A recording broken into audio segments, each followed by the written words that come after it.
This week, we continue to share stories of recovery nearly 1 year after Hurricane Helene. Ben Thompson joining us again live from Boone this morning. And Ben, what's it been like seeing what this area looks like 1 year after that devastating storm?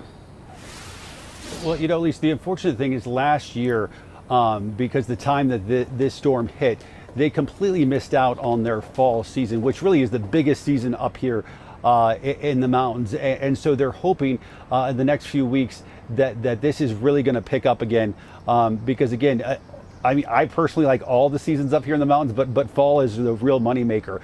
And for a lot of these businesses and for communities, the recovery is far from complete.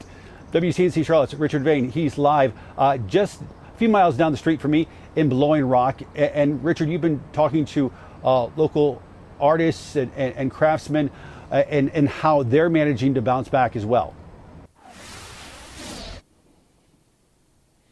Yeah, Ben, good morning to you. Good Wednesday morning, everyone. Good morning to Autumn and Lisa down in Charlotte. Just basically what you said, a lot of folks are still struggling 1 year later, but there are signs of recovery. And of course, folks out there, you can help by coming back up to the mountains and shopping, spending that money. Look, some of the items you could get if you actually come out right here to the Coal Miner's Daughters Mercantile store. This is a great location. And this artist right here that we're talking, well, first of all, John, you're the owner right here. And basically, you and your assistant today? Yes, this is Crystal. Crystal. How you doing, Crystal? She's been here all morning. You were here a day after the storm hit. Tell us about what you saw. I came to check on the store the day after, just to make sure there was any problems or anything. We luckily were good. And then I had some merchandise in a store in Boone. So I drove from here to Boone, and, you know, going past Tweetsy and that area, there was some mudslides where the mud came out into the road and everything. And then down towards App State, you know, the mall, which always floods anyway, was flooded. And then further out, it just kept getting worse and worse and worse. And we're looking at some of the items sold here locally. That particular artist that we were looking at a little bit ago with the woodworks, you could actually tell he got that from where you said? That wood is reclaimed from Helene. Yes. Reclaimed woods. And you were telling us about basically, Crystal, you were telling us about how bad it is, and you see, we're still dealing with a lot of the damage, right? Oh yeah. There's a place right down the road, Waterfall Road, and it was just devastating. An entire road was wiped out, and the people that, you know, back there, they've lived there forever. You know, they're you know, kind of just sitting on the porch. You know, when we drove down in there, just kind of, you know, numb, I guess. And a lot of folks still to this day, a year later, how's it looking? Still cleaning up and trying to rebuild. Yeah. And John, just the fact that you have so many artists here, a lot of them affected by that storm, how does it make you feel to be able to have them come here and have a place to sell from? I like having them here. I think it helps them as well.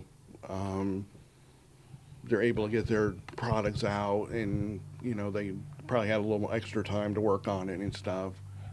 And then over in Newland, actually, we spoke with the owner of Pack Rats. It's a store that serves military surplus store. It has a lot of items in it. And we spoke to Julie Venerable, who actually owns it. She says that it's been tough. A lot of folks have had to deal with what has Helene left. It actually put that whole town of Newland underwater, devastated a lot of businesses. Some of them haven't returned. A lot of people lost their homes. There's a trailer park right behind where they are, and they actually, a lot of folks who were there, it was washed away. They still haven't found a place to stay.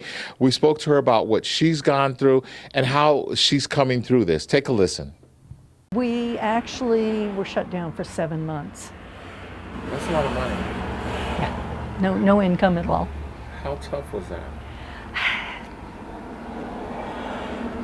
You do what you need to do, you know.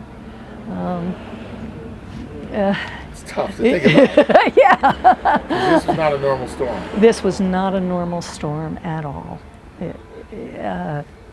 Everyone, neighbors, customers, everybody kind of chipped in and helped everybody. And that's what it's about. It's really about everyone chipping in, helping everybody. We've seen it throughout our time here last year. Still this year, folks are helping out. And John, as far as helping out these artists, helping them, what's the most important thing people could do? People can come up and shop. They've gone through a lot. Some of them have been through the storm. Others, they need help because this is the time at our busiest season, and then it leads into our busiest season. So now's a great time to come up and shop during the leaves and everything. And you get to see the beauty of the leaves turning to fall foliage, and also take some great items home, and also support this community. We're right here in Blowing Rock. I want to say Boiling Rock and Bowling Green. It's all over the place today. We've had a great time here. We'll send it back to you, Ben. All right, From Blowing thanks. Rock. And folks, a reminder, we'll be up here live all week here in the mountains, and you'll continue to see these stories like Richard just outlined of folks who are thriving despite what's been difficult circumstances, and also folks who still really need our support. You can watch all those stories and our special Hurricane Helene 1 year later coverage right here on WCNC Plus and on WCNC Charlotte.